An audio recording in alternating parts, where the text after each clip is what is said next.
Quand j'ai rendu visite à la famille de ma belle-fille, j'ai demandé à mon fils de s'arrêter dans un supermarché voisin pour acheter un gâteau. Soudain, le caissier m'a attrapé la main et m'a chuchoté quelque chose de choquant. Je suis sorti par la porte de derrière et j'ai commencé à l'observer. 5 minutes plus tard. Je payais un gâteau à l'épicerie lorsque le caissier, un homme âgé d'une 60aine d'années, m'a soudainement pris le bras. Son regard avait une intensité qui me mettait mal à l'aise. Il s'est penché pour me murmurer quelque chose à l'oreille. Ces mots m'ont frappé comme un coup inattendu, quelque chose à propos de mon fils et de sa famille qui m'a laissé complètement paralysé. Je n'arrivais pas à croire ce que je venais d'entendre. L'homme a lâché mon bras et a continué à scanner les articles comme si de rien n'était.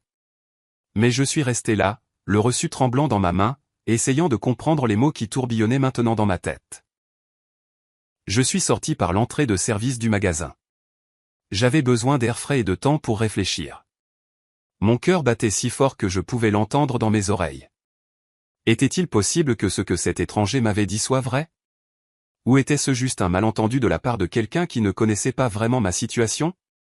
J'ai décidé de me cacher derrière des bennes à ordures près du parking. De là, je pouvais observer sans être vu. Si ce que j'avais entendu était vrai, je le saurais bientôt de mes propres yeux. Je m'appelle Adeline Thorne. J'ai 67 ans, et toute ma vie, j'ai travaillé dur pour maintenir ma famille unie. Je vis seul dans un petit appartement en centre-ville avec une pension qui couvre à peine les factures de base. Chaque mois, je recompte les dollars plusieurs fois avant de décider où les dépenser, donnant toujours la priorité aux besoins des autres avant les miens. Mon fils unique, Owen, a épousé Sienna il y a 3 ans. Dès le début, je l'ai trouvée un peu distante. Mais j'ai essayé de lui accorder le bénéfice du doute, pensant que c'était peut-être juste de la timidité. Avec le temps, cependant, j'ai commencé à remarquer des choses étranges dans son comportement, bien que je n'ai jamais rien dit car je ne voulais pas créer de conflit dans le mariage de mon fils. La famille de Sienna avait toujours été très cordiale avec moi, surtout son père, Léonard. Mais il y avait quelque chose dans leur regard qui me dérangeait. Ils parlaient toujours de la difficulté de leur situation financière, de la façon dont ils luttaient pour joindre les deux bouts, et sans hésiter, j'essayais de les aider quand je le pouvais.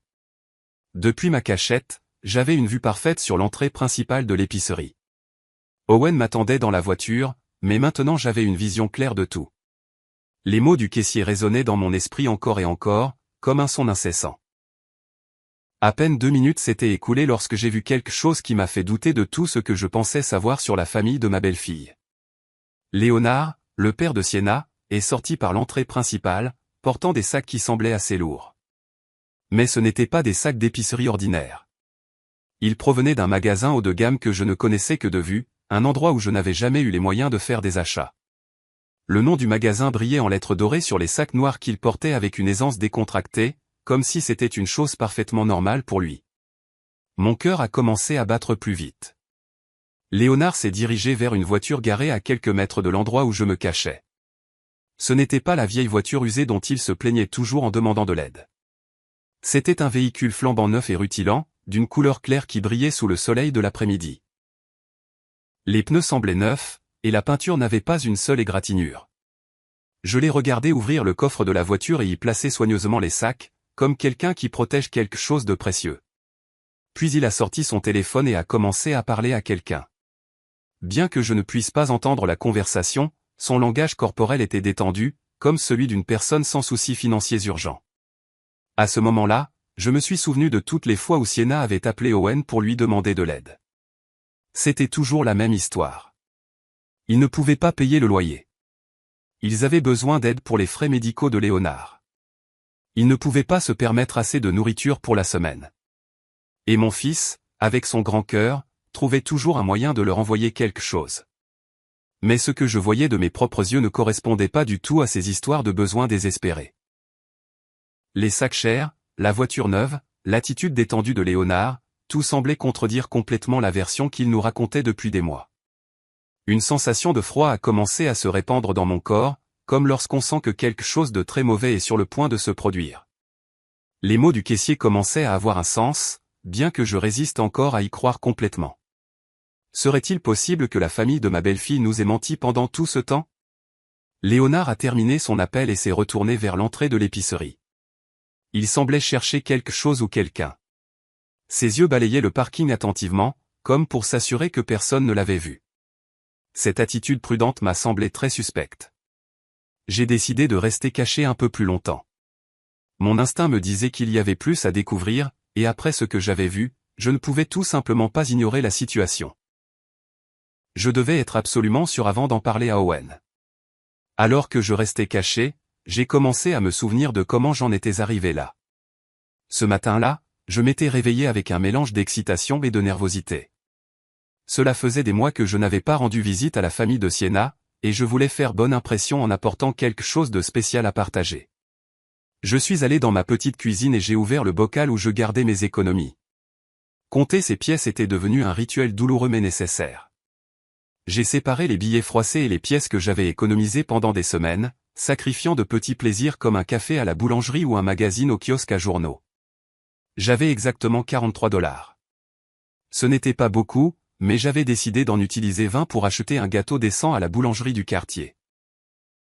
Le reste, j'en avais besoin pour mes dépenses de la semaine suivante, principalement pour acheter mes médicaments et quelques produits d'épicerie de base. Je me suis douché avec soin et j'ai choisi ma plus belle robe, celle que je gardais pour les occasions spéciales. C'était une robe simple mais propre qui me donnait l'air présentable.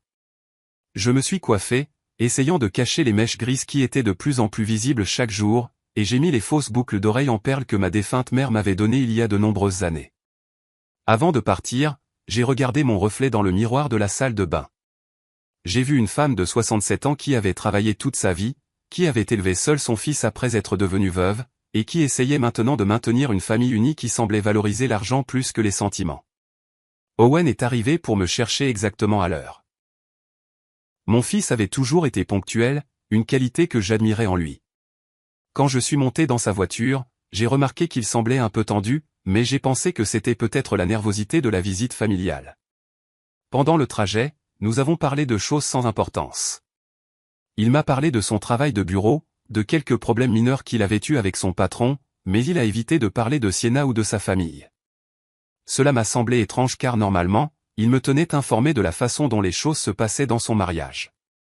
Lorsque nous sommes arrivés dans le quartier où vivait la famille de Sienna, je lui ai demandé de s'arrêter à l'épicerie. Je voulais acheter un gâteau frais pour accompagner le déjeuner. Owen a proposé de venir avec moi, mais je lui ai dit que je préférais y aller seul, que je n'en aurais pas pour longtemps. La boulangerie à l'intérieur de l'épicerie proposait plusieurs gâteaux. J'ai choisi un simple gâteau à la vanille, rien d'extravagant, mais présentable.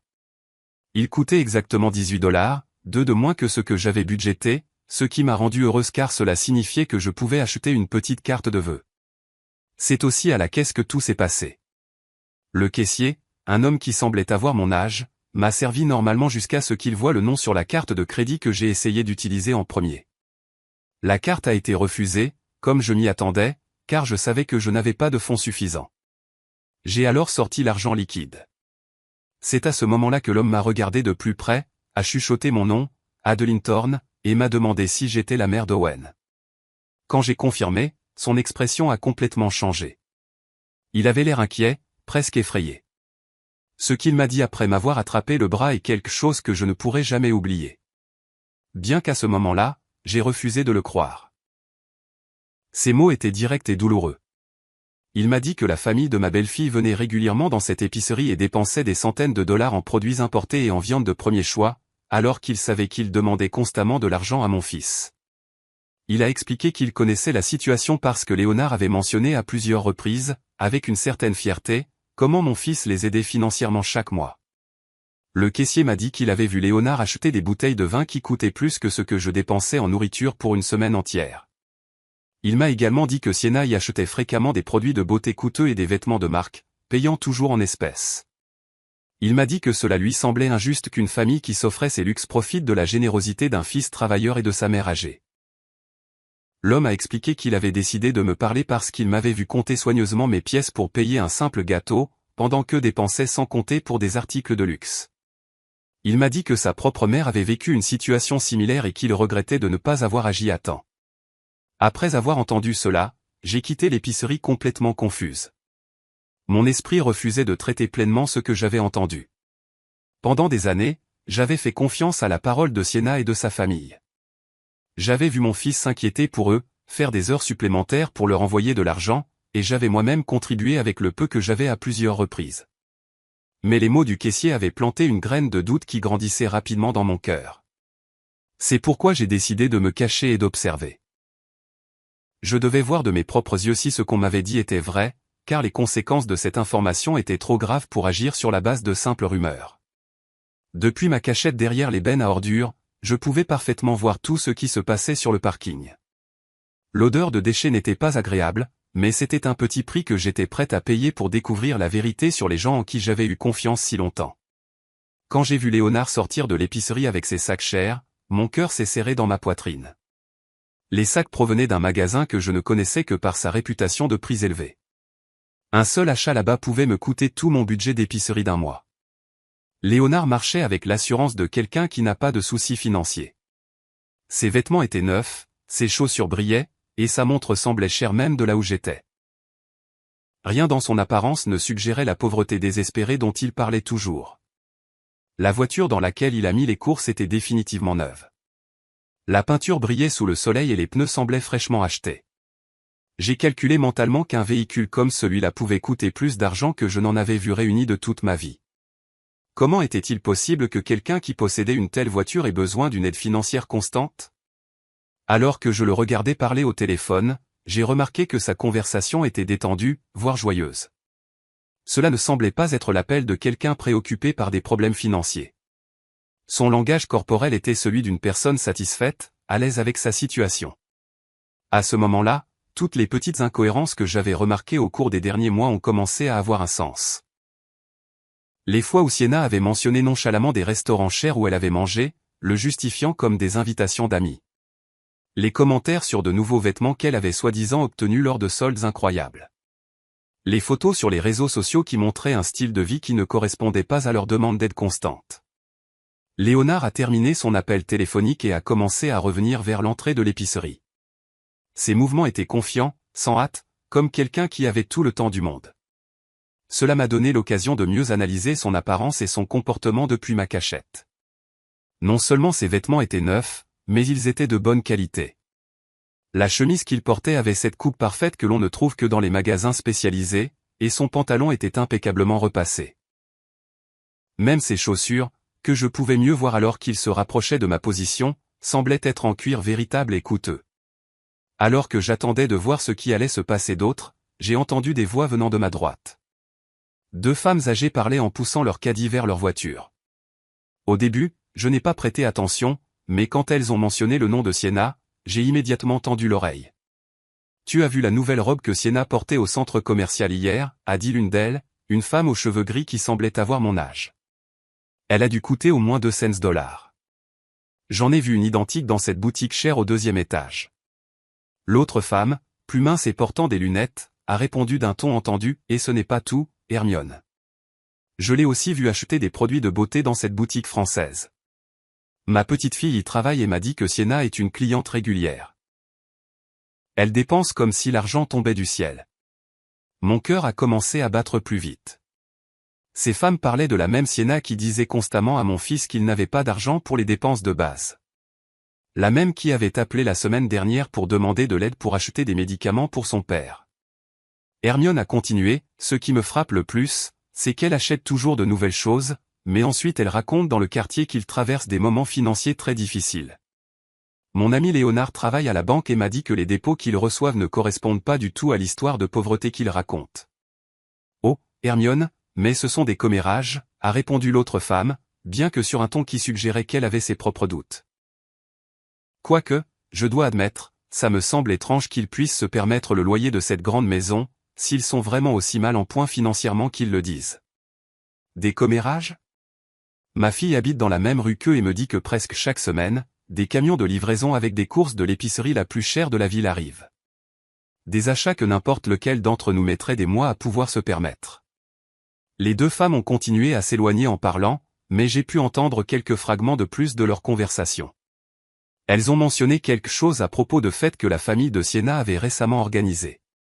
Des fêtes avec de la nourriture abondante et de haute qualité, des vins importés et des décorations coûteuses. Chaque mot que j'entendais était comme un coup de poignard dans mon cœur. Pendant des mois, j'avais eu pitié de cette famille, m'inquiétant pour leur bien-être, demandant à mon fils de les aider quand il le pouvait, et même contribuant avec mes propres petites économies à plusieurs reprises. Je me suis souvenu de la fois où Sienna m'avait appelé directement, pleurant au téléphone, me disant qu'ils avaient besoin d'une aide urgente pour payer le médecin de Léonard. Elle m'avait dit qu'ils devaient choisir entre acheter des médicaments ou de la nourriture, et qu'ils ne savaient pas quoi faire. Cette nuit-là, je n'avais pas pu dormir en pensant à leur souffrance. Le lendemain, j'étais allé à la banque et j'avais retiré $150 de mes économies d'urgence, de l'argent que j'avais gardé pour une éventuelle urgence médicale personnelle, mais que j'avais décidé de lui donner parce que je ne pouvais pas supporter l'idée qu'il souffre alors que je pouvais aider. Maintenant, en écoutant ces femmes parler du style de vie luxueux de cette même famille, je me sentais comme la femme la plus stupide du monde. Comment avais-je pu être si naïve? Comment n'avais-je pas vu les signes qui étaient apparemment évidents pour tout le quartier? Léonard est ressorti de l'épicerie, cette fois avec un sac plus petit. Il s'est redirigé vers sa voiture, mais cette fois, il s'est arrêté pour parler à un homme qui avait une voiture près de la sienne. Je ne pouvais pas entendre la conversation, mais ils semblaient tous les deux détendus et amicaux. L'homme à qui Léonard parlait portait des vêtements de travail, mais on pouvait voir qu'il respectait Léonard. Son langage corporel suggérait que Léonard était quelqu'un d'un certain statut dans le quartier, quelqu'un qui commandait le respect, probablement en raison de sa situation financière. Après quelques minutes, j'ai vu Léonard donner quelque chose à l'homme. De loin, cela ressemblait à de l'argent. Plusieurs billets qu'il a donnés sans effort apparent.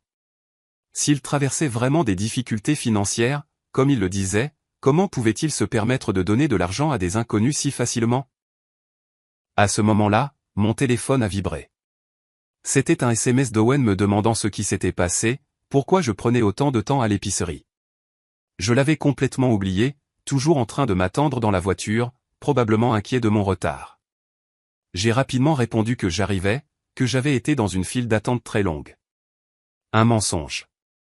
Mentir à mon propre fils me faisait mal, mais j'avais besoin de plus de temps pour digérer tout ce que j'avais vu et entendu. Je ne pouvais pas retourner à sa voiture et lui faire part de mes soupçons immédiatement sans plus de preuves. Alors que j'écrivais le message, Léonard a dit au revoir à l'homme et est monté dans sa voiture. Le moteur a démarré avec un son doux et puissant, confirmant qu'il s'agissait d'un véhicule de bonne qualité et probablement récent. Je l'ai regardé quitter le parking avec une tranquillité qui contrastait complètement avec l'image de désespoir financier que sa famille projetait. J'ai décidé de quitter ma cachette et de marcher vers l'endroit où se trouvait Owen. Je devais agir normalement, du moins pour l'instant. Mais mon esprit travaillait déjà, essayant de me souvenir de tous les détails étranges que j'avais négligés ces derniers mois. Tous les petits signes qui prenaient maintenant un sens complètement différent. Quand je suis arrivé à la voiture, Owen m'a regardé avec inquiétude. « Maman, ça va? Tu as l'air pâle », a-t-il dit alors que je m'installais sur le siège passager. Ils ont mis du temps à t'encaisser? Juste la file d'attente, mon fils, ai-je répondu, en essayant de garder ma voix stable. Tu sais comment sont les épiceries le week-end. Mais à l'intérieur, mon cœur battait si fort que j'avais peur qu'il puisse l'entendre. Owen a démarré la voiture, et nous nous sommes dirigés vers la maison de la famille de Sienna. Pendant le trajet, j'ai essayé de maintenir une conversation normale, mais mon esprit était toujours en train de traiter tout ce que j'avais vu et entendu à l'épicerie. Chaque feu de circulation, chaque coin de rue que nous passions me rapprochait d'une réunion que je voyais maintenant sous un jour complètement différent. Comment va le travail de Léonard ces derniers temps, ai-je demandé à mon fils, en essayant de paraître désinvolte. La dernière fois que j'ai parlé à Sienna, elle a dit que les choses étaient très difficiles pour lui. Owen a soupiré en conduisant. Oui, maman. Sienna m'a dit que son père a dû réduire ses heures de travail parce que l'entreprise pour laquelle il travaille a des problèmes. C'est pourquoi nous les avons un peu plus aidés ces derniers mois. Cette information ne correspondait pas du tout à l'attitude détendue et prospère que j'avais observée chez Léonard quelques minutes plus tôt. Un homme vraiment inquiet de la réduction de ses heures de travail ne dépenserait pas d'argent dans des magasins chers ou ne donnerait pas de billets à des inconnus sur un parking. Et comment te sens-tu par rapport à ça, mon fils, ai-je demandé, en observant son expression dans le rétroviseur. Je sais que tu as fait beaucoup d'heures supplémentaires ces derniers temps. Eh bien, maman, ils sont ma famille maintenant, a répondu Owen d'un ton qui mêlait fatigue et résignation. Sienna est ma femme, et quand on se marie, on épouse aussi la famille. S'ils ont besoin d'aide, c'est mon devoir de gendre de les aider. Ces mots m'ont brisé le cœur. Mon fils, l'homme gentil et travailleur que j'avais élevé, sacrifiait son propre bien-être pour des gens qui, d'après ce que j'avais découvert, profitaient de sa générosité. Combien de temps cette situation pourrait-elle continuer sans affecter sérieusement sa propre stabilité financière? Nous sommes arrivés dans le quartier où vivait la famille de Siena. C'était un quartier résidentiel agréable avec des maisons bien entretenues et des pelouses soignées. Ce n'était pas le quartier le plus luxueux de la ville, mais ce n'était certainement pas un endroit où vivraient des gens en grande difficulté financière. Alors qu'Owen cherchait une place pour se garer, j'ai pu mieux observer la maison de la famille de Siena. C'était un bâtiment de 2 étages avec une pelouse bien décorée et une façade qui avait été récemment peinte. Les fenêtres avaient de nouveaux rideaux, et la porte d'entrée semblait avoir été rénovée il n'y a pas longtemps. La maison a l'air très bien entretenue, ai-je commenté, en essayant d'obtenir plus d'informations. Ne m'as-tu pas dit qu'ils avaient du mal à payer certaines réparations? Oh oui, a répondu Owen en se garant. Léonard a réussi à trouver du travail supplémentaire le week-end pour faire les réparations les plus urgentes. Il a beaucoup travaillé pour maintenir la maison en bon état. Une autre histoire qui ne collait pas. Si Léonard travaillait vraiment des quarts supplémentaires pour survivre, comment aurait-il le temps de faire ses courses dans un magasin cher pendant les heures de travail? Et plus important encore, comment aurait-il de l'argent à dépenser en produits de luxe si tout ce qu'il gagnait était censé aller aux réparations de la maison? Nous sommes sortis de la voiture et nous nous sommes dirigés vers la porte d'entrée. Owen portait quelques affaires qu'il avait apportées tandis que je portais mon gâteau et un mélange de nervosité et de curiosité qui grandissait à chaque pas.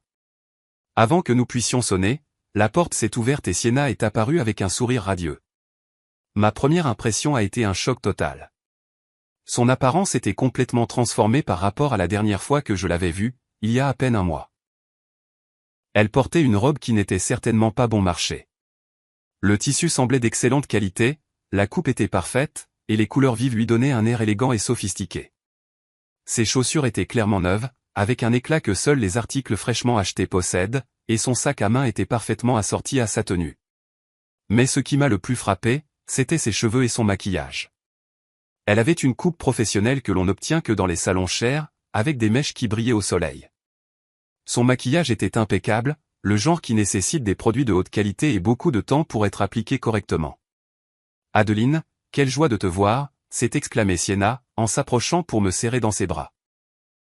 Alors qu'elle m'étreignait, je pouvais sentir son parfum, une fragrance coûteuse que je reconnaissais, car j'avais vu son prix une fois dans un magasin, et il semblait équivalent à mon budget alimentaire de 2 semaines. « Bonjour, Siena », ai-je réussi à dire, en essayant de cacher ma surprise. « Tu es magnifique. Cette robe est très belle. » Cette vieille robe, a-t-elle répondu avec un rire qui semblait un peu forcé. Je l'ai achetée en solde il y a des mois. Tu sais ce que c'est. Quand on trouve de bonnes affaires, il faut en profiter. Cette explication ressemblait exactement à celle que la femme de l'épicerie avait mentionnée. Il y avait toujours une justification pour chaque article coûteux. Des offres incroyables, des cadeaux d'amis, des achats d'occasion qui semblaient neufs. Combien de coïncidences extraordinaires une seule famille pouvait-elle avoir? Nous sommes entrés dans la maison et j'ai immédiatement remarqué d'autres détails qui ne correspondaient pas à l'histoire de difficultés financières. Le salon avait été récemment redécoré. Les meubles n'étaient pas les mêmes que ceux dont je me souvenais de ma dernière visite. Il y avait un nouveau canapé en cuir qui semblait cher, une table basse en verre qui brillait impeccablement, et plusieurs objets décoratifs qui n'étaient certainement pas bon marché. Sur le mur se trouvait un grand téléviseur à écran plat qui n'était pas là auparavant. C'était un modèle récent, un de ceux qui coûtent plusieurs milliers de dollars. Comment une famille en crise financière pouvait-elle expliquer l'achat d'un téléviseur de luxe? « Papa, regarde qui est venu nous rendre visite », a appelé Siena vers l'intérieur de la maison. Léonard est apparu de ce qui semblait être la cuisine, s'essuyant les mains avec une serviette. Quand il m'a vu, son expression a légèrement changé. Il y a eu une lueur dans ses yeux, comme si pendant un instant il avait vu quelque chose auquel il ne s'attendait pas, mais il a rapidement retrouvé son sourire habituel. « Adeline, quel plaisir de te voir », a-t-il dit en s'approchant pour me saluer. « Nous espérons que tu as faim, car Siena a préparé un délicieux repas. » C'était le même Léonard que j'avais vu à l'épicerie à peine une heure auparavant, mais maintenant il agissait comme s'il n'avait pas quitté la maison de la journée.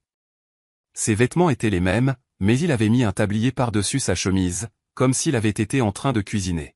« J'ai apporté un gâteau pour accompagner », ai-je dit, en lui tendant la boîte. J'espère que vous l'aimerez. Quel geste charmant, s'est exclamé Sienna. Mais ce n'était pas nécessaire, Adeline. Tu sais que tu es toujours la bienvenue ici sans avoir à apporter quoi que ce soit.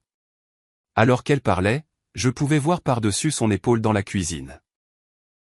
Les comptoirs étaient remplis d'ingrédients et d'ustensiles qui suggéraient une préparation culinaire élaborée. Je pouvais distinguer des coupes de viande d'apparence coûteuse, des légumes frais et exotiques, et des bouteilles d'assaisonnement importées. La quantité de nourriture qu'il préparait pouvait facilement nourrir une famille pendant plusieurs jours, et la qualité des ingrédients était nettement supérieure à ce que je pouvais me permettre d'acheter pour mes propres repas. « Vous avez préparé tout ça, vous deux ?» ai-je demandé, sincèrement impressionné par l'abondance. « Eh bien, nous voulions faire quelque chose de spécial pour ta visite, » a répondu Léonard.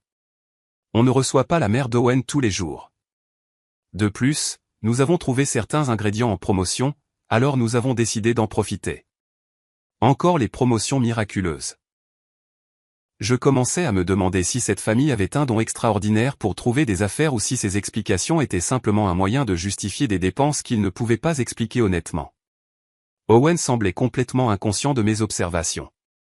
Il discutait joyeusement avec Sienna de son travail et de ses projets pour la semaine suivante. Son attitude détendue confirmait qu'il croyait vraiment à la version de la réalité qu'il lui avait présentée. Mais je ne pouvais plus ignorer les preuves sous mes yeux. Chaque détail de cette maison, chaque aspect de l'apparence de Sienna et de Léonard, chaque explication commode, tout pointait vers la même conclusion troublante, cette famille ne traversait pas les difficultés financières qu'elle prétendait affronter. Pendant le déjeuner, j'ai essayé de maintenir une conversation normale tout en observant discrètement chaque détail qui pouvait confirmer ou infirmer mes soupçons. La table était dressée avec une vaisselle que je ne me souvenais pas avoir vue auparavant. Des assiettes et des verres qui semblaient de bonne qualité, pas le genre d'ustensile que quelqu'un qui s'inquiète pour chaque centime utiliserait. La nourriture qu'ils ont servie était abondante et variée. Il y avait plusieurs plats principaux, des salades élaborées et des accompagnements qui nécessitaient des ingrédients coûteux. Léonard a versé du vin dans des verres en cristal, un vin que j'ai reconnu pour avoir vu son prix à l'épicerie, plus de $50 la bouteille. Ce vin est délicieux, ai-je commenté, en essayant d'obtenir des informations. C'est une marque spéciale ? Oh, celui-là, a répondu Léonard avec un sourire fier. Un de mes amis qui travaille dans l'importation me l'a obtenu à un prix spécial. Normalement, nous ne pourrions pas nous permettre des vins comme celui-ci, mais quand ces opportunités se présentent, il faut en profiter. Il y avait toujours une explication parfaite, toujours un ami généreux ou une offre incroyable qui justifiait chaque luxe. Je commençais à me demander combien d'amis généreux une seule famille pouvait avoir et à quelle fréquence ces offres extraordinaires pouvaient se produire. Pendant que nous mangions, Sienna a mentionné nonchalamment certains projets qu'ils avaient pour le mois suivant. Elle a parlé d'une célébration familiale qu'ils organisaient. Un événement qui, selon sa description, nécessiterait un investissement considérable en décoration, nourriture et divertissement. Ça a l'air cher, ai-je dit sans réfléchir, mes mots m'échappant. Cher, Harry Sienna. Eh bien, nous économisons pour cela depuis des mois. De plus, Léonard a trouvé un travail supplémentaire qui nous aidera à couvrir les dépenses. Je me suis immédiatement souvenu de ce que j'avais vu à l'épicerie quelques heures plus tôt. Léonard dépensant de l'argent comme s'il n'avait aucun souci, achetant des produits de luxe, conduisant une voiture neuve. Quelle était la vérité sur sa situation professionnelle? Quel genre de travail supplémentaire as-tu trouvé, Léonard, ai-je demandé directement. Pendant un instant, j'ai vu une expression de malaise traverser son visage, comme si ma question l'avait pris au dépourvu, mais il a rapidement retrouvé son sang-froid. Du conseil le week-end, a-t-il répondu vaguement. Rien de très excitant, mais ça aide à compléter les revenus de la famille. Sa réponse était si générale qu'elle pouvait signifier tout et n'importe quoi. Un homme qui faisait vraiment du conseil le week-end parlerait probablement avec plus de précision de son travail, surtout lorsque la question venait de la mère de son gendre. Pendant la conversation, j'ai remarqué que le téléphone de Sienna vibrait constamment. Chaque fois qu'elle regardait l'écran, elle souriait d'une manière qui me semblait significative. À un moment donné, alors qu'elle pensait que personne ne la regardait, elle a répondu à un message, tapant rapidement avec un air de satisfaction sur le visage. « Tout va bien avec le téléphone ?» ai-je demandé avec une curiosité apparente. « Oh, juste des amis qui organisent une réunion pour la semaine prochaine ?» a-t-elle répondu en rangeant rapidement son téléphone. « Tu sais comment sont les femmes, toujours en train de planifier quelque chose. » Mais il y avait quelque chose dans son expression qui ne me convainquait pas. La façon dont elle avait souri en lisant les messages suggérait que le contenu était plus significatif que de simples plans sociaux. Après le déjeuner, Léonard a proposé de me montrer certaines des améliorations qu'ils avaient apportées à la maison. Nous avons traversé différentes pièces, et dans chacune d'elles, j'ai remarqué des éléments nouveaux ou rénovés. Les sols avaient été récemment polis, certains murs avaient de la peinture fraîche, et plusieurs meubles avaient été remplacés ou réarrangés. Dans la chambre principale, j'ai vu quelque chose qui a particulièrement attiré mon attention. Sur le dessus de la commode se trouvaient plusieurs sacs de courses de magasins chers, certains encore non ouverts. Les étiquettes de prix que j'ai réussi à apercevoir affichaient des chiffres qui semblaient exorbitants pour une famille supposément en difficulté financière. « Sienna a fait du shopping récemment ?» ai-je demandé, en faisant un geste discret vers les sacs. « Ah, ça » a répondu Léonard avec un rire nerveux. « Elle a trouvé des soldes incroyables cette semaine.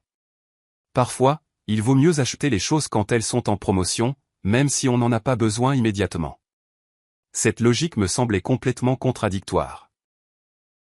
Une famille qui était vraiment en difficulté financière n'aurait pas le luxe d'acheter des choses dont elle n'avait pas besoin immédiatement, peu importe la qualité des offres. Alors que nous retournions au salon, mon téléphone a sonné. C'était un SMS d'un numéro que je ne reconnaissais pas. Quand je l'ai ouvert, j'ai vu que c'était du caissier de l'épicerie. Il avait obtenu mon numéro d'une manière ou d'une autre et m'avait envoyé une photo. L'image montrait un reçu de caisse d'attente à accent grave peine 2 jours. Le total dépassait les $400, et la liste comprenait des produits de premier choix, des viandes importées, des fruits de mer frais, des vins coûteux, des fromages de spécialité et plusieurs articles gastronomiques. Le nom sur le reçu était clairement Léonard Williams. Avec la photo, il y avait un message: « Madame Thorne, je suis désolé de vous déranger, mais j'ai pensé que vous devriez voir ça. Ce reçu date d'il y a 2 jours. Votre famille doit connaître la vérité. » Mon cœur a commencé à battre plus vite. La preuve était là, noir sur blanc, un achat de $400 de produits de luxe fait à peine 2 jours avant notre visite par le même homme qui avait soi-disant du mal à payer les dépenses de base. J'ai rapidement rangé mon téléphone avant que quelqu'un ne remarque mon expression de choc, mais mon esprit travaillait déjà, reliant tous les points que j'avais observés au cours des dernières heures. Nous sommes retournés là où se trouvaient Owen et Sienna, qui discutaient toujours joyeusement. Mon fils semblait détendu et heureux, profitant de ce qu'il pensait être un moment de qualité avec ses beaux-parents. Il n'avait aucune idée de la performance théâtrale à laquelle il assistait. « Tu te sens bien, maman ?» m'a demandé Owen, remarquant probablement que mon expression avait changé. « Tu as l'air un peu pâle. »« Juste un peu fatigué » ai-je menti. Je ne suis plus habitué à des sorties aussi longues. Sienna a immédiatement proposé de me faire un thé ou de m'apporter quelque chose pour que je me sente mieux. Son apparente préoccupation aurait été touchante si je n'avais pas commencé à comprendre la vraie nature de son caractère. Pendant l'heure suivante, j'ai continué à observer et à écouter, collectant mentalement des preuves de chaque incohérence, de chaque luxe inexplicable, de chaque justification commode. La liste s'allongeait constamment. Les nouveaux vêtements de Sienna, la voiture de Léonard, la maison bien entretenue, la nourriture abondante, le vin cher, les sacs de courses, le reçu que j'avais reçu. Mais ce qui me faisait le plus mal, c'était de réaliser que cette situation durait probablement depuis des mois, peut-être des années. Combien d'argent mon fils avait-il envoyé à cette famille? Combien de sacrifices avait-il fait? Et combien en avais-je fait pour aider des gens qui n'en avaient pas réellement besoin? Quand nous avons finalement dit au revoir et quitté la maison, ma décision était prise. Je ne pouvais pas laisser cette farce continuer. Mon fils méritait de connaître la vérité, aussi douloureuse soit-elle, et j'avais la responsabilité de le protéger de toute manipulation future. Pendant le trajet de retour, Owen a commenté à quel point la visite avait été agréable et à quel point la famille de Sienna avait l'air bien. Ces mots étaient comme des poignards dans mon cœur, car je savais que je devrais bientôt briser cette image heureuse avec une réalité bien plus sombre et décevante. Oui, ils ont l'air très bien, ai-je répondu prudemment, en choisissant mes mots avec précision. Peut-être trop bien pour une famille qui traverse des difficultés aussi graves. Le trajet de retour à la maison a été l'un des plus difficiles de ma vie. Chaque kilomètre que nous parcourions m'éloignait physiquement de la maison où j'avais découvert la vérité, mais me rapprochait émotionnellement d'une décision qui allait tout changer pour ma famille. Mon esprit était un tourbillon de pensées contradictoires, de doutes et d'un sentiment croissant d'indignation que j'avais du mal. Owen conduisait calmement, sifflotant de temps en temps un air qui montrait sa bonne humeur. Pour lui, nous venions de passer un après-midi agréable avec ses beaux-parents, partageant un délicieux repas et renforçant les liens familiaux.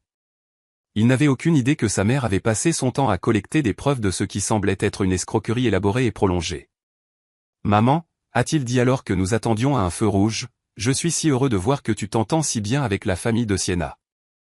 Je sais que tu avais quelques réserves sur notre mariage au début, mais je pense que maintenant tu peux voir à quel point ce sont de bonnes personnes. » Ces mots m'ont brisé le cœur. Mon fils, mon unique fils, était manipulé par des gens qui avaient fait de l'exploitation de sa générosité un article. Comment pouvais-je lui dire que les personnes en qui il avait placé sa confiance et son argent étaient probablement des menteurs professionnels? Owen. Ai-je commencé prudemment. As-tu déjà remarqué quelque chose d'incohérent dans les histoires que Sienna te raconte sur leur situation financière? Mon fils m'a jeté un bref coup d'œil avant de reporter son attention sur la circulation. Que veux-tu dire, maman? Incohérent? Comment ça? Eh bien, ai-je continué, en choisissant mes mots très soigneusement. Aujourd'hui, j'ai remarqué qu'ils ont beaucoup de nouvelles choses dans la maison. La télévision, certains meubles, les vêtements de Sienna, tout cela coûte une somme d'argent considérable. Owen a soupiré, et j'ai pu voir que mon commentaire avait touché un point sensible. Maman, je t'ai déjà expliqué que Léonard a trouvé des emplois supplémentaires. De plus, Sienna est très douée pour trouver des offres et des bonnes affaires. Tout ce qui a l'air neuf n'est pas forcément cher. Mais ne trouves-tu pas étrange qu'une famille qui a besoin d'une aide constante pour les dépenses de base puisse se permettre autant de luxe en même temps, ai-je insisté, en essayant de garder un ton neutre et non accusateur. Ce ne sont pas des luxes, maman, a répondu Owen avec une pointe de défensive dans la voix. Ce sont des besoins de base qu'ils ont pu satisfaire grâce à beaucoup d'efforts et de sacrifices. Ils ont acheté la télé d'occasion, les meubles étaient une opportunité unique, et les vêtements de Sienna proviennent de soldes. Chaque justification que mon fils répétait était exactement la même que celle que j'avais entendue de Léonard et Sienna pendant le déjeuner. C'était comme s'ils avaient répété ces explications à la perfection, créant une version cohérente de la réalité qui pouvait satisfaire toute question inconfortable. J'ai décidé d'essayer une approche différente. Mon fils, as-tu vu des reçus ou des documents qui confirment ces offres incroyables? Où as-tu accompagné Sienna lorsqu'elle trouve ces aubaines extraordinaires? La question l'a clairement mis mal à l'aise. Je pouvais voir ses mains se serrer légèrement sur le volant. Maman, pourquoi toutes ces questions? Sienna est ma femme. Si elle me dit qu'elle a eu quelque chose en solde, je la crois. Le mariage est basé sur la confiance. Sa réponse a confirmé ce que j'avais commencé à soupçonner. Owen n'avait jamais vu de preuves directes de ses prétendues affaires et de ses emplois supplémentaires. Il croyait aveuglément tout ce qu'il lui disait parce qu'il faisait confiance aux personnes qu'il aimait. Bien sûr, mon fils, ai-je répondu doucement. La confiance est fondamentale dans un mariage, mais il est aussi important de se protéger des personnes qui pourraient abuser de cette confiance. Insinues-tu que Sienna et sa famille me trompent, a demandé Owen, maintenant clairement agacé. Maman, c'est une accusation très grave. Je n'accuse personne. Ai-je dit rapidement, réalisant que j'avais poussé trop loin. J'exprime juste quelques inquiétudes que j'ai en tant que mère qui t'aime et qui veut te voir heureux et prospère. Le reste du trajet s'est déroulé dans un silence tendu. Owen était clairement en train de digérer notre conversation, mais je pouvais voir à son expression que mes paroles avaient créé plus de résistance que de réflexion. Il était évident que toute critique envers Sienna et sa famille serait reçue comme une attaque personnelle. Lorsque nous sommes arrivés à mon appartement, Owen m'a aidé à sortir de la voiture, mais son étreinte d'au revoir était plus froide que d'habitude. Maman, a-t-il dit avant de partir, j'espère que tu pourras donner une chance à la famille de Sienna. Ce sont de bonnes personnes qui font de leur mieux dans des circonstances difficiles. Je garderai ça à l'esprit, mon fils. Ai-je répondu, sachant qu'il interpréterait ma réponse comme une promesse d'être plus compréhensive, alors qu'en réalité, c'était le contraire. Cette nuit-là, seul dans mon petit appartement, je me suis assise dans mon fauteuil préféré avec une tasse de thé et j'ai essayé d'organiser toutes les pensées qui bombardaient mon esprit depuis quelques heures. J'avais des preuves circonstancielles abondantes, des témoignages de voisins, des observations personnelles et même une photo du reçu de $400 de l'épicerie. Mais j'avais aussi un fils qui était complètement convaincu que sa femme et sa famille étaient des victimes de circonstances difficiles qui méritaient son aide et sa compassion. Toute tentative directe de confronter cette croyance avait abouti à de la résistance et de la défensive. J'ai sorti mon téléphone et j'ai de nouveau regardé la photo du reçu que le caissier de l'épicerie m'avait envoyé. Les chiffres étaient indiscutables. Plus de $400 de produits de luxe achetés à peine 2 jours avant notre visite. Ce montant représentait plus que ce que je dépensais en nourriture pour un mois entier. En regardant cette preuve, je me suis souvenu de toutes les fois où Owen était rentré stressé après avoir fait des heures supplémentaires pour envoyer de l'argent à la famille de Sienna. Je me suis souvenu des occasions où j'avais moi-même contribué avec mes maigres économies, ayant pitié de leur supposée situation désespérée. L'indignation que j'avais contenue toute la journée a finalement commencé à émerger avec force. Ce n'était pas seulement l'argent qui me dérangeait, bien que ce soit significatif. C'était la manipulation émotionnelle, l'exploitation systématique des bons sentiments de mon fils et la manière calculée dont ils avaient construit un tissu de mensonges pour soutenir leur style de vie aux dépens de notre famille. Il me faisait aussi profondément mal de réaliser qu'ils s'étaient probablement moqués de nous dans notre dos. Chaque fois que nous envoyions de l'argent, chaque fois que nous nous inquiétions pour leur bien-être, chaque fois que nous faisions des sacrifices pour les aider, ils le voyaient probablement comme une preuve de notre naïveté et de notre facilité à être manipulés. Mais ce qui me tourmentait le plus était la question de savoir quoi faire de cette information. J'avais les preuves. J'avais les observations. J'avais les incohérences documentées. Mais j'avais aussi un fils qui refuserait de croire quoi que ce soit de négatif sur sa femme sans une preuve absolument irréfutable. Si j'agissais trop vite ou de manière trop conflictuelle, je risquais d'aliéner Owen et de le pousser davantage vers Sienna. Mais si je n'agissais pas rapidement, la manipulation continuerait, s'aggravant probablement avec le temps, et mon fils continuerait d'être exploité financièrement et émotionnellement. J'ai décidé que j'avais besoin de plus de preuves. Des preuves si claires et indiscutables que même Owen ne pourrait pas les nier ou les rationaliser. Je ne pouvais pas me fier uniquement aux observations et aux soupçons. J'avais besoin de preuves concrètes qui révéleraient la vraie nature des personnes qui avaient trompé ma famille. Cette nuit-là, avant de m'endormir, j'ai pris une décision qui allait changer le cours des événements qui suivirent. Je ne confronterai pas directement Owen tant que je n'aurai pas de preuves absolument solides. Au lieu de cela, je commencerai ma propre enquête discrète, collectant des preuves impossibles à nier ou à expliquer avec des histoires commodes sur des offres miraculeuses et de mystérieux emplois supplémentaires. Les jours suivants ont été les plus difficiles que j'ai vécus depuis des années. Chaque interaction avec Owen était devenue un exercice de maîtrise de soi, essayant de maintenir la normalité pendant que mon esprit travaillait constamment sur la façon d'aborder la situation que j'avais découverte. Les preuves que j'avais collectées pesaient sur ma conscience comme un fardeau que je ne pouvais pas partager. Pendant cette semaine, j'ai reçu 3 autres messages du caissier de l'épicerie. Chacun contenait des informations supplémentaires qui confirmaient et élargissaient mes soupçons initiaux. Il m'a envoyé des photos d'autres reçus d'achat faits par Léonard et Sienna au cours des dernières semaines, tous montrant des dépenses excessives en produits inutiles et coûteux. L'une des photos montrait un reçu de plus de $600, qui incluait 2 bouteilles de champagne français coûtant plus de $100 chacune, des fruits de mer importés et plusieurs fromages gastronomiques. La date sur le reçu était le même jour où Sienna avait appelé Owen pour lui demander une aide urgente pour payer le loyer. J'ai également reçu des informations d'Hermione, l'une des femmes que j'avais entendu parler à l'épicerie.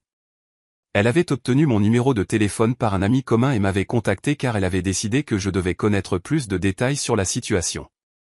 Hermione m'a dit que la famille de Sienna organisait régulièrement des fêtes chez eux, des événements avec un traiteur professionnel et des décorations coûteuses. Elle a décrit une fête d'anniversaire pour Léonard qui avait coûté, selon les commentaires des invités, plusieurs milliers de dollars en nourriture, boissons et divertissements. Adeline, m'a-t-elle dit lors d'un appel téléphonique, ma fille habite dans la même rue et me dit que des camions de livraison avec des achats coûteux aux vêtements, appareils électroménagers, meubles arrivent constamment. Ce n'est pas normal pour une famille qui est soi-disant en crise financière. Chaque nouvelle information rendait mon silence plus difficile à maintenir. Mais je savais que j'avais besoin du bon moment et des bonnes circonstances pour présenter tout cela à Owen d'une manière qui ne pourrait pas être facilement rejetée ou rationalisée. Le moment est venu un mercredi soir, quand Owen est venu me rendre visite après le travail. Il avait l'air particulièrement fatigué et stressé. Quand je lui ai demandé ce qui n'allait pas, il m'a dit que Sienna lui avait demandé de l'argent supplémentaire pour une urgence médicale pour Léonard. Il a besoin d'une petite intervention chirurgicale, a expliqué Owen, se frottant les tempes avec des signes évidents de tension. L'assurance ne couvre pas tout, et ils ont besoin de $2000 d'ici vendredi. J'ai travaillé en double poste toute la semaine pour pouvoir réunir l'argent. C'était la goutte d'eau qui a fait déborder le vase. 2000 $ pour une supposée urgence médicale demandée par la même famille qui avait dépensé 600 $ en champagne et fruits de mer quelques jours auparavant. Je ne pouvais plus laisser mon fils se sacrifier pour ces mensonges élaborés. Owen, ai-je dit, en prenant ses mains dans les miennes, je dois te montrer quelque chose, mais avant, je veux que tu saches que je fais ça parce que je t'aime et parce que je ne supporte pas de te voir te faire du mal. J'ai sorti mon téléphone et je lui ai montré la première photo du reçu de 400 $. Ses yeux se sont écarquillés quand il a vu la date et le total. Mais avant qu'il puisse parler, je lui ai montré les autres photos que j'avais reçues pendant la semaine. « Maman, où as-tu eu ça ?» a demandé Owen, en regardant les images avec une expression qui mêlait confusion et déni. « Et comment sais-tu que ces reçus sont vrais ?» Je lui ai expliqué ma rencontre avec le caissier de l'épicerie, les conversations que j'avais surprises des voisins, et toutes les observations que j'avais faites lors de notre visite. J'ai parlé lentement et soigneusement, en présentant chaque preuve de manière logique et chronologique. Mais il doit y avoir une explication, a insisté Owen, bien que sa voix ne semble plus aussi convaincue qu'auparavant. Peut-être que Léonard a eu un bon mois au travail. Ou peut-être qu'ils ont reçu de l'argent d'une autre source. Mon fils, ai-je répondu doucement. Ces achats de luxe ont été faits les mêmes jours où Sienna t'a appelé pour demander de l'aide pour des dépenses de base. Ne trouves-tu pas que c'est une trop grande coïncidence ? Je pouvais voir la prise de conscience commencer à s'installer dans son esprit. Ses yeux se déplaçaient entre les photos sur mon téléphone et mon visage, cherchant un moyen de réconcilier ce qu'il voyait avec ce qu'il avait cru pendant si longtemps. De plus, ai-je continué, en lui montrant les informations que j'avais obtenues sur les fêtes coûteuses. Les voisins ont vu comment cette famille vit réellement. Ce n'est pas l'histoire de pauvreté désespérée qu'ils t'ont racontée. Owen s'est levé de sa chaise et a commencé à faire les 100 pas dans mon petit salon. Je pouvais voir son esprit travailler, se remémorant des conversations passées, des promesses non tenues et de petites incohérences qu'il avait probablement ignorées ou rationalisées auparavant. Mais pourquoi ferait-il ça ? A-t-il finalement demandé d'une voix qui semblait complètement défaite. Pourquoi Sienna me mentirait-elle sur quelque chose d'aussi important ? Parce que ça a fonctionné, ai-je répondu honnêtement. Parce que tu leur as envoyé de l'argent régulièrement sans poser de questions, en faisant confiance à leurs paroles. Pour eux, tu es une source fiable de revenus supplémentaires qu'ils peuvent utiliser pour maintenir un style de vie qu'ils ne pourraient pas se permettre autrement. Des larmes ont commencé à se former dans les yeux de mon fils. Voir sa douleur me brisait le cœur, mais je savais que c'était nécessaire pour le libérer de cette manipulation destructrice. Combien d'argent leur ai-je donné au total ? A-t-il demandé, bien qu'il semble avoir peur de la réponse. Nous étions arrivés au moment de la vérité complète. D'après ce que tu m'as dit au cours des derniers mois, probablement plus de 5000 $. Et ça, c'est sans compter l'aide que je leur ai donnée moi-même. Le chiffre l'a frappé comme un coup de poing. 5000 $ représentaient des mois de travail supplémentaires, de sacrifices personnels et d'opportunités perdues pour son propre avenir. Tout cela donné à des gens qui l'avaient systématiquement trompé. Je dois parler à Sienna. A-t-il dit finalement avec une détermination que je n'avais pas entendue dans sa voix depuis longtemps. Je dois la confronter avec ces informations et entendre son explication. Es-tu sûr d'être prêt pour cette conversation, lui ai-je demandé. Une fois que tu auras mis ces informations sur la table, il n'y aura pas de retour en arrière. Votre relation changera pour toujours, quelle que soit sa réponse. Owen est resté silencieux pendant plusieurs minutes, regardant encore et encore les photos sur mon téléphone. Je pouvais le voir traiter non seulement les preuves financières, mais aussi les implications émotionnelles d'avoir été trompé par la personne qu'il aimait. « Maman » a-t-il dit finalement, « merci de m'avoir montré ça. Je sais que ça a dû être difficile pour toi de décider de me le dire ou non, mais tu avais raison. Je devais connaître la vérité. » Je l'ai serré fort dans mes bras, ressentant à la fois du soulagement et de l'inquiétude pour ce qui allait suivre. La vérité avait enfin éclaté. Mais maintenant venait la partie la plus difficile, affronter les conséquences de années de mensonges et de manipulations.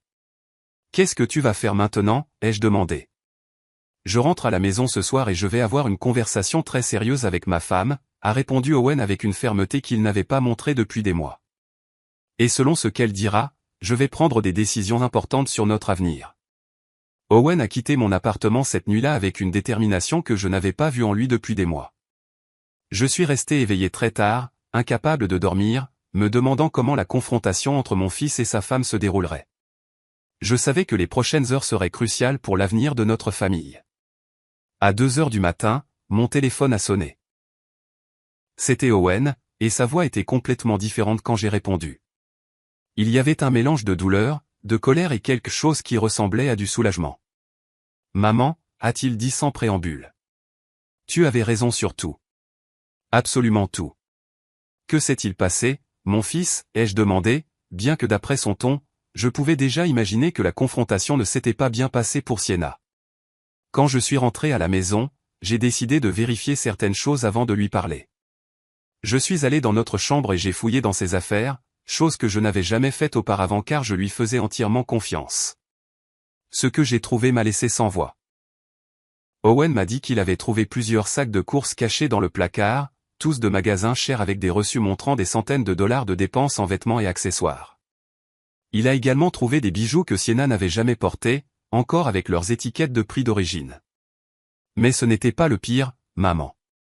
Dans son sac à main, j'ai trouvé un carnet où elle avait noté tout l'argent qu'elle m'avait demandé au cours des 2 dernières années. Chaque mensonge, chaque urgence, chaque histoire inventée y est documentée comme si c'était un travail. Mon cœur s'est serré en entendant cela. La situation était encore pire que ce que j'avais imaginé. Non seulement ils avaient menti sur leur situation financière, mais ils avaient gardé un registre détaillé de leur escroquerie comme s'il s'agissait d'une entreprise légitime. Et qui avait-il d'autre dans ce carnet, ai-je demandé, bien que je craigne la réponse. Des plans pour demander plus d'argent. A répondu Owen amèrement. Elle avait noté que la prochaine histoire serait une urgence dentaire pour sa mère qui coûterait 1800 $. Elle avait aussi des notes sur la façon de me faire sentir coupable si je doutais d'elle ou si je posais trop de questions. Le calcul froid de tout cela m'a écœuré. Ce n'étaient pas des erreurs ou des malentendus. C'était une manipulation systématique conçue spécifiquement pour exploiter les bons sentiments de mon fils. Et quand l'as-tu confronté avec tout ça, ai-je demandé. Au début, elle a essayé de tout nier, a continué Owen. Elle a dit que les achats étaient des cadeaux d'amis, que le carnet servait juste à suivre les dépenses du ménage, que j'interprétais mal tout. Mais quand je lui ai montré les photos que tu avais des reçus de l'épicerie, sa stratégie a complètement changé. Comment a-t-elle changé? Elle est devenue furieuse. Elle m'a crié que je n'avais pas le droit de fouiller dans ses affaires, que ma famille ne l'avait jamais vraiment accepté, et que tout était de ta faute pour m'avoir mis des idées en tête. Elle a dit que tu avais toujours été une belle-mère envahissante qui voulait détruire notre mariage. Ces accusations faisaient mal, mais elles ne me surprenaient pas. C'était typique des manipulateurs professionnels d'essayer de retourner la situation et de se faire passer pour des victimes lorsqu'ils sont confrontés à des preuves de leurs mensonges. Mais ce qui m'a le plus choqué, a continué Owen, c'est quand elle a finalement admis la vérité. Elle m'a dit que sa famille n'avait jamais été en crise financière, que Léonard a un travail stable qui paie bien, et que tout avait été une stratégie pour profiter de ma générosité. Elle a utilisé ce mot spécifiquement, profiter. Exactement ce mot, maman. Elle a dit que j'étais facile à convaincre et que ma famille avait de l'argent que nous pouvions nous permettre de partager, comme si nous étions responsables de maintenir leur style de vie luxueux. La conversation a duré plus d'1 heure. Owen m'a raconté chaque détail de la confrontation, chaque mensonge qui avait été révélé, chaque manipulation qui avait finalement été exposée. Le tableau qui en ressortait était celui d'une famille qui avait fait de la tromperie un mode de vie. J'ai aussi appelé Léonard pendant la dispute, m'a dit Owen. Je voulais entendre sa version des faits. Au début, il a essayé de s'en tenir à l'histoire originale, mais quand je lui ai dit que je connaissais déjà la vérité, il a tout avoué lui aussi. Et qu'a dit Léonard? Il a dit qu'ils avaient décidé dès le début que j'étais un bon parti pour Sienna parce que j'avais un travail stable et une famille qui pouvait les aider financièrement. Il m'a dit que ce n'était jamais personnel, que c'était juste des affaires, comme si cela rendait tout acceptable. La froideur de cette admission m'a laissé sans voix. Non seulement ils avaient trompé mon fils, mais ils l'avaient vu dès le début comme une source de revenus, pas comme un être humain avec ses propres sentiments et besoins. Et qu'a dit Sienna quand son père a tout avoué? Ai-je demandé. C'était la partie la plus révélatrice de toute la nuit, a répondu Owen avec un rire amer. Elle s'est fâchée contre lui pour avoir gâché le plan. Elle n'était pas en colère parce que les mensonges avaient blessé notre mariage, mais parce que son père avait avoué et ruiné sa capacité à continuer de me tromper. Pendant l'heure suivante, Owen m'a raconté comment il avait découvert plus de détails sur l'étendue des mensonges. Les prétendues urgences médicales n'avaient jamais existé. Les problèmes de travail de Léonard étaient complètement inventés. Même les offres incroyables qui expliquaient tout leur luxe avaient une explication plus simple, ils achetaient simplement ce qu'ils voulaient avec l'argent que mon fils leur envoyait régulièrement. Ce qui me fait le plus mal, maman, m'a-t-il dit vers la fin de notre conversation, ce n'est pas seulement l'argent que j'ai perdu. C'est de réaliser que pendant 2 ans de mariage, je n'ai jamais vraiment connu la femme que j'ai épousée. Tout était un acte conçu pour que je continue à leur donner de l'argent. Et qu'est-ce que tu vas faire maintenant, mon fils, lui ai-je demandé, bien que d'après son ton, je soupçonne déjà sa réponse. J'ai déjà dit à Sienna que notre mariage était terminé ce soir. Il n'y a aucun moyen de reconstruire la confiance après une trahison aussi systématique et calculée. Demain, je vais entamer la procédure de divorce. Bien que je sache que c'était la bonne décision, mon cœur souffrait pour mon fils. Personne ne mérite de découvrir que la personne qu'on aime vous a trompé de manière si élaborée et si longtemps. J'ai aussi été très clair sur le fait qu'ils n'obtiendront plus un centime de notre famille, a continué Owen. Et je lui ai dit que s'ils essaient de te contacter pour demander de l'aide, tu devrais leur dire exactement ce que je pense de leur méthode. Bien sûr, mon fils, l'ai-je assuré. Cette famille ne recevra plus jamais d'aide de notre part. Maman, a dit Owen avant de raccrocher. Merci d'avoir eu le courage de me montrer la vérité. Je sais que ça a dû être difficile pour toi de décider de me le dire ou non, surtout en sachant que cela détruirait probablement mon mariage, mais tu m'as sauvé de nombreuses années de plus d'utilisation et de manipulation. Après avoir raccroché, je suis restée assise dans l'obscurité de mon appartement, traitant tout ce qui s'était passé. La vérité avait enfin éclaté, mais elle avait eu un coût très élevé pour mon fils. Son mariage était terminé, sa confiance avait été trahie, et il devrait reconstruire sa vie à partir de zéro. Mais je savais aussi qu'à long terme, la vérité l'aurait libéré d'une situation qui n'aurait fait qu'empirer avec le temps. Sienna et sa famille n'auraient jamais cessé de demander de l'argent. Ils n'auraient jamais avoué volontairement leurs mensonges, et ils auraient probablement intensifié leur manipulation jusqu'à ce qu'ils aient complètement épuisé les ressources de mon fils. Les mois qui ont suivi cette nuit révélatrice ont été un processus de guérison et de reconstruction pour toute notre famille. Owen a temporairement emménagé dans un petit appartement près de son travail pendant qu'il gérait le divorce et réorganisait sa vie. Je l'ai accompagné à chaque étape, lui offrant le soutien émotionnel dont il avait besoin pour surmonter la trahison qu'il avait subie. Le processus de divorce a révélé encore plus de détails sur l'ampleur de la tromperie. Les avocats d'Owen ont découvert que Sienna avait caché des actifs importants tout au long de leur mariage. Elle avait un compte bancaire secret où elle déposait une partie de l'argent qu'elle recevait de mon fils et avait acheté des objets de valeur qu'elle cachait ensuite pour maintenir l'apparence de besoins financiers. Maman, m'a dit Owen lors d'un de nos repas hebdomadaires, l'avocat a calculé que pendant nos 2 ans de mariage, je leur ai envoyé plus de 15 000 $. 15 000 $ que j'aurais pu utiliser pour acheter une maison, pour investir dans mon avenir, ou pour t'aider quand tu en avais besoin. Le chiffre m'a profondément marqué. Il représentait des années de travail honnête de mon fils, sacrifié pour des gens qui ne l'avaient vu que comme une source de revenus facile. Mais ce qui me rendait le plus fier, c'était de voir comment Owen avait mûri à travers cette expérience douloureuse. Pendant le processus légal, Sienna et sa famille ont essayé de me contacter à plusieurs reprises. Léonard m'a appelé pour essayer de me convaincre d'intercéder auprès d'Owen, promettant qu'il rendrait tout l'argent et ne demanderait plus jamais d'aide. Ces supplications semblaient désespérées, mais j'avais déjà appris à reconnaître leur manipulation. Léonard, lui ai-je dit lors du dernier appel que j'ai accepté, vous avez eu 2 ans pour être honnête avec mon fils. Vous avez choisi les mensonges, la manipulation et la tromperie. Maintenant, vous devez vivre avec les conséquences de ces décisions. Sienna a également tenté une dernière tentative de manipulation en se présentant à mon appartement un après-midi sans préavis. Elle était vêtue de vêtements simples et sans maquillage, essayant de projeter une image de vulnérabilité et de repentance. Mais je connaissais déjà trop bien ces techniques. Adeline, a-t-elle dit avec des larmes qui semblaient répéter. Je sais que nous avons fait des erreurs, mais j'aimais vraiment Owen. Tout cela est devenu incontrôlable, mais nous n'avons jamais voulu le blesser. Sienna, ai-je répondu avec un calme qui m'a surprise, le véritable amour n'inclut pas les mensonges systématiques et la manipulation calculée. Ce que vous avez fait n'était pas de l'amour. C'était de l'exploitation déguisée en amour. Elle a continué à essayer diverses approches. D'abord, la victime repentante, puis l'épouse désespérée. Ensuite, la belle-fille qui voulait juste réparer la relation familiale. Mais chaque stratégie qu'elle essayait ne faisait que confirmer ce que je savais déjà sur sa vraie nature. L'argent que vous avez pris à mon fils n'est pas seulement de l'argent, lui ai-je expliqué. Il représentait sa confiance, son avenir et sa capacité à croire en les personnes qu'il aime. Cela ne peut pas être rendu avec des excuses ou des promesses. Finalement, après plus d'1 heure de tentatives de manipulation infructueuse, Sienna a montré son vrai visage. Son expression a complètement changé et elle m'a dit froidement, « J'ai toujours su que tu étais le problème dans ce mariage.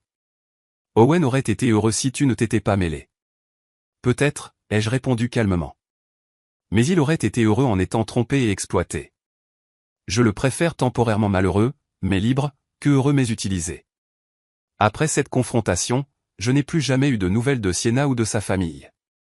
Selon Hermione, ils ont déménagé du quartier quelques semaines plus tard, probablement pour éviter la honte que tout le monde connaisse la vérité sur leur méthode. Le processus de rétablissement d'Owen a été progressif, mais constant. Au début, il était en colère contre lui-même d'avoir été si confiant. Mais avec le temps et la perspective, il a commencé à comprendre que sa générosité et sa confiance n'étaient pas des faiblesses, mais des qualités précieuses qui avaient été exploitées par des personnes sans scrupules. « Maman », m'a-t-il dit lors d'un dîner près de son nouvel appartement, « j'ai beaucoup réfléchi à tout ce qui s'est passé, et je réalise que j'ai appris quelque chose d'important. La générosité doit s'accompagner de sagesse, et la confiance doit être méritée et maintenue, pas donnée aveuglément. » Avec l'argent qu'il n'avait plus à envoyer à la famille de Sienna, Owen a pu commencer à reconstruire ses finances. Il a ouvert un compte d'épargne, a commencé à investir dans son avenir professionnel, et pour la première fois depuis des années, il pouvait s'offrir de petits luxes sans se sentir coupable. Il m'a également aidé à améliorer ma propre situation. Il a insisté pour me donner de l'argent pour acheter de nouveaux appareils électroménagers dont j'avais besoin, et a commencé à me rendre visite plus fréquemment, apportant de la nourriture de bonne qualité que nous pouvions partager sans nous soucier du coût. C'est ironique, a-t-il réfléchi un jour alors que nous partagions un repas qu'il avait acheté. Pendant tout ce temps, je m'inquiétais d'aider une famille qui n'en avait pas besoin, alors que toi, qui aurais vraiment pu utiliser plus de soutien, tu n'as jamais rien demandé. Cette observation m'a profondément touché. Pendant les années de la manipulation de Sienna, j'avais vu mon fils s'épuiser, essayant de répondre à des demandes constantes d'argent, tandis que je restais silencieuse sur mes propres besoins pour ne pas ajouter plus de pression à sa vie. 6 mois après le divorce, Owen avait trouvé un nouvel équilibre dans sa vie. Il avait appris à être plus prudent sans devenir cynique, plus sage, sans perdre sa capacité à faire confiance aux personnes qui méritaient vraiment sa confiance. « Maman », m'a-t-il dit lors d'une de nos promenades dominicales dans le parc. « Je veux te remercier encore d'avoir eu le courage de me montrer la vérité. Je sais que c'était difficile pour toi de décider d'intervenir ou non. »« Mon fils », ai-je répondu. « Une mère doit toujours protéger ses enfants, même quand ça fait mal. Mon travail n'est pas seulement de t'aimer, mais aussi de m'assurer que les personnes que tu dis aimer te méritent vraiment. » Le caissier de l'épicerie, un homme nommé Eli, est également devenu une présence inattendue mais bienvenue dans nos vies. Un jour, il est venu me rendre visite pour savoir comment les choses s'étaient terminées, et nous avons fini par parler pendant des heures de l'importance de parler quand on voit des injustices, même si c'est inconfortable. « Vous savez, Madame Thorne, » m'a dit Eli avant de partir, « ma mère a vécu une situation similaire il y a des années, et personne n'a eu le courage de lui dire la vérité. Quand tout a finalement été découvert, elle avait déjà perdu toutes les économies de sa vie. C'est pourquoi j'ai décidé de vous parler. Certaines vérités blessent, mais le silence blesse plus. Maintenant, quand je repense à tout ce qui s'est passé, je ressens un mélange de douleur pour ce que mon fils a dû souffrir, mais aussi une profonde fierté pour la force qu'il a montrée en affrontant la vérité et en prenant les bonnes décisions.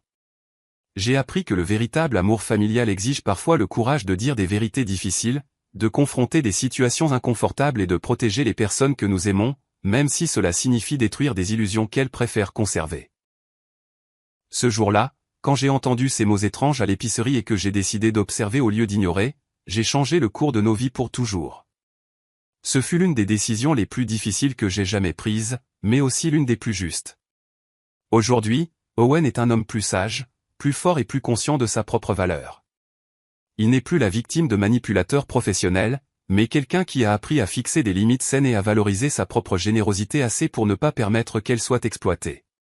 Et moi, Adeline Thorne, à 69 ans, j'ai appris qu'il n'est jamais trop tard pour être courageuse, pour défendre ce qui est juste et pour protéger ceux que nous aimons. Car au final, la justice la plus puissante n'est pas celle qui crie, mais celle qui agit avec sagesse et protège ceux que nous aimons le plus. 2 ans ont passé depuis cet après-midi à l'épicerie qui a changé nos vies pour toujours. Alors que j'écris ces lignes, assise dans mon fauteuil préféré avec une tasse de thé qui refroidit déjà, je ne peux m'empêcher de réfléchir à tout le chemin que nous avons parcouru depuis. Owen s'est remarié il y a 6 mois. Sa nouvelle femme, Regina, est une femme travailleuse et honnête qu'il a rencontrée à son bureau. Ce que j'aime le plus chez elle, ce n'est pas seulement sa transparence dans tout ce qu'elle fait, mais la façon dont elle respecte la relation que j'ai avec mon fils. Elle n'a jamais essayé de s'interposer entre nous ni montrer le moindre intérêt pour nos finances familiales. La première fois que Regina est venue dîner chez moi, elle a apporté les ingrédients pour que nous cuisinions ensemble. Adeline, m'a-t-elle dit alors que nous préparions les légumes, je veux que tu saches que je ne te demanderai jamais d'argent, ni à toi ni à Owen. Je crois qu'il faut travailler pour ce dont on a besoin et être honnête sur ce que l'on peut se permettre. Ces mots m'ont ému aux larmes, non seulement pour son honnêteté, mais parce que j'ai réalisé à quel point j'avais été traumatisé par l'expérience avec Sienna. Pendant des mois après le divorce, chaque fois que nous rencontrions quelqu'un de nouveau, je me surprenais à analyser leur motivation et à chercher des signes de manipulation. Le processus de guérison n'a été facile pour aucun de nous. Owen a traversé des périodes de dépression où il remettait en question son jugement dans les relations. Il y a eu des nuits où il m'appelait pour me demander s'il pourrait un jour faire à nouveau entièrement confiance à quelqu'un. « Maman », me disait-il lors de ses appels nocturnes, « comment puis-je être sûr de ne pas être trompé à nouveau ? Comment puis-je distinguer entre quelqu'un qui m'aime vraiment et quelqu'un qui ne voit qu'une opportunité ?» Ces conversations me brisaient le cœur car je voyais comment la trahison de Sienna avait endommagé non seulement ses finances, mais sa capacité fondamentale à faire confiance aux gens. Mais j'étais aussi fier de voir comment il reconstruisait lentement sa confiance d'une manière plus mature et plus sage. Pendant la première année après le divorce, Owen a développé ce qu'il appelait son « système de vérification ». Avant d'aider quelqu'un financièrement, il demandait à voir des documents, parlait à plusieurs sources et prenait le temps d'évaluer la cohérence des histoires qu'on lui racontait. Au début, j'ai pensé qu'il était peut-être devenu trop méfiant. Mais avec le temps, j'ai réalisé qu'il avait simplement appris à équilibrer sa nature généreuse avec une sagesse pratique qu'il n'avait pas auparavant. Il ne donnait plus d'argent par impulsion émotionnelle, mais après une évaluation prudente et rationnelle. Cette nouvelle approche lui a bien servi lorsqu'un collègue lui a demandé de l'aide pour une supposée urgence familiale. Au lieu d'envoyer de l'argent immédiatement, Owen a demandé à voir les documents médicaux et à parler directement à l'hôpital mentionné. Il s'est avéré que l'histoire était fausse et que son collègue essayait d'obtenir de l'argent pour des jeux de hasard. « Maman », m'a-t-il dit après avoir découvert ce mensonge. « Il y a 2 ans, j'aurais envoyé l'argent sans poser une seule question. Maintenant, je comprends que vérifier, ce n'est pas se méfier. C'est se protéger des gens qui cherchent à profiter de la gentillesse des autres. » De mon côté, j'ai aussi dû traiter mes propres sentiments sur ce qui s'était passé. Pendant des mois, je me suis senti coupable d'avoir attendu si longtemps pour dire quelque chose, me demandant combien d'argent nous aurions pu économiser si j'avais agi plus tôt. Mais avec le temps et la perspective, j'ai compris que j'avais agi au bon moment, lorsque j'avais suffisamment de preuves pour être convaincante. Le caissier de l'épicerie qui m'avait initialement alerté sur la situation est devenu un ami cher de notre famille. Lui et sa femme, Marlène, nous rendent visite régulièrement, et nous avons développé une amitié basée sur des valeurs communes d'honnêteté et de soutien mutuel. Tu sais, Adeline, m'a dit Ellie lors d'une de ses visites, ce que j'admire le plus dans toute cette situation, c'est la façon dont tu as géré la vérité. Beaucoup de gens auraient fait une scène, crié ou cherché à se venger, mais tu as simplement présenté les faits et laissé la vérité faire son travail. Ces mots m'ont fait réfléchir à quelque chose d'important que j'avais appris tout au long de ce processus, la dignité silencieuse est plus puissante que la vengeance bruyante. Je n'ai jamais cherché à blesser Sienna ou sa famille. J'ai simplement cessé de leur permettre de nous blesser. Hermione, la voisine qui m'avait donné des informations supplémentaires sur la famille de Sienna, est également devenue une amie proche. Elle m'a aidé à comprendre que ce que nous avions vécu n'était pas inhabituel, que de nombreuses familles subissent ce genre de manipulation, surtout lorsque les enfants sont généreux et confiants. Mon gendre travaille dans les services sociaux, m'a dit Hermione lors d'une de nos conversations.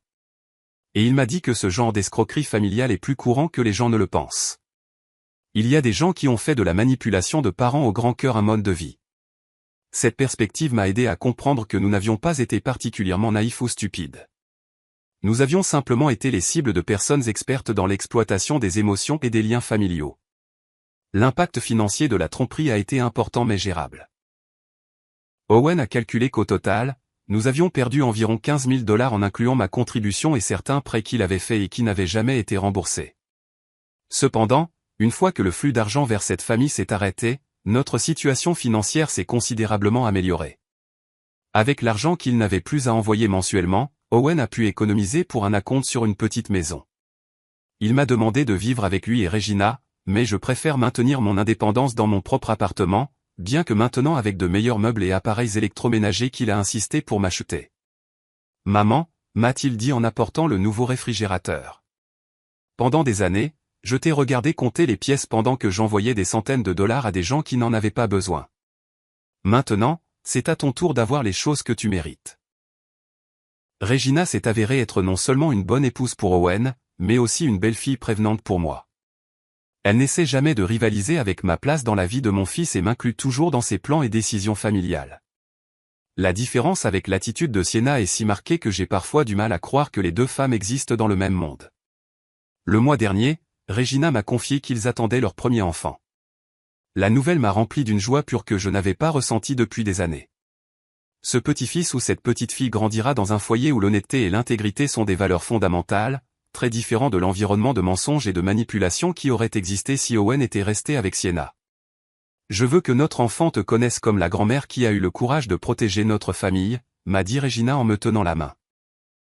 Owen m'a raconté toute l'histoire et j'admire profondément ce que tu as fait. Parfois, je me demande ce qui se serait passé si je n'avais jamais décidé de me cacher derrière ces bennes à ordures pour observer Léonard. Combien de temps la tromperie aurait-elle continué? Owen aurait-il fini par découvrir la vérité par lui-même, ou aurait-il continué à être exploité indéfiniment? Je ne connaîtrai probablement jamais la réponse à ces questions, mais ce que je sais, c'est que le courage d'affronter des vérités inconfortables est l'une des responsabilités les plus importantes que nous ayons envers les personnes que nous aimons. Au cours de ces 2 années, j'ai beaucoup réfléchi aux signes que j'ai ignorés pendant si longtemps. Les petits détails qui ne collaient pas, les explications trop commodes, la façon dont Sienna avait toujours une histoire parfaite pour chaque situation. Maintenant, je comprends que mon instinct maternel avait essayé de m'alerter pendant des mois. Mais j'avais fait taire ces doutes parce que je ne voulais pas créer de conflit. J'ai appris que le maintien de la paix familiale ne doit pas se faire au détriment de l'exploitation de la famille. Parfois, le plus grand acte d'amour est de créer le conflit nécessaire pour protéger les personnes qui comptent le plus. Aujourd'hui, à 69 ans, je me sens plus sage et plus forte que je ne l'ai été depuis des décennies. Non seulement parce que j'ai aidé à sauver mon fils d'une situation destructrice, mais parce que j'ai prouvé qu'il n'est jamais trop tard pour être courageuse, pour défendre ce qui est juste et pour protéger ceux que nous aimons. L'expérience m'a appris que la vraie force n'est pas d'éviter les problèmes, mais de les affronter avec dignité lorsque c'est nécessaire, et que parfois les décisions les plus difficiles sont aussi les plus justes, même si leur impact complet ne peut être apprécié qu'avec le passage du temps. Alors que je termine d'écrire ces réflexions, j'entends Owen et Regina rire dans la cuisine, en préparant le dîner du dimanche que nous partagerons dans quelques minutes. C'est le son d'une vraie famille, bâtie sur des fondations solides d'honnêteté et de respect mutuel.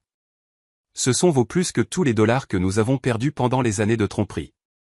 Car au final, la chose la plus précieuse que nous ayons n'est pas l'argent que nous pouvons donner, mais les relations authentiques que nous pouvons construire et protéger.